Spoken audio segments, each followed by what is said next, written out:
sana. Basi nipo mbele yako hapa, wewe mpendwa mfuatiliaji na mtazamaji wa chaneli yetu ya Lisha Ubongo.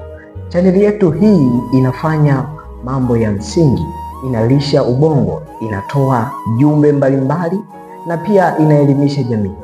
Lengo kubwa ni kusaidia ama kuwekeza katika kuulisha ubongo ili tupate jamii yenye afya, kufikiria vizuri. Unaweza ukawa hauna kitu mfukoni, lakini baadaye ukapata kitu kutokana na mawazo ya kichwani. Asante, hatupo peke yetu. Wapo watu wengi wanaofanya kazi hii kama tunaofanya sisi. Zipo chaneli mbalimbali ambazo zinafanya mambo haya, kuwaelimisha watu kupitia mawazo.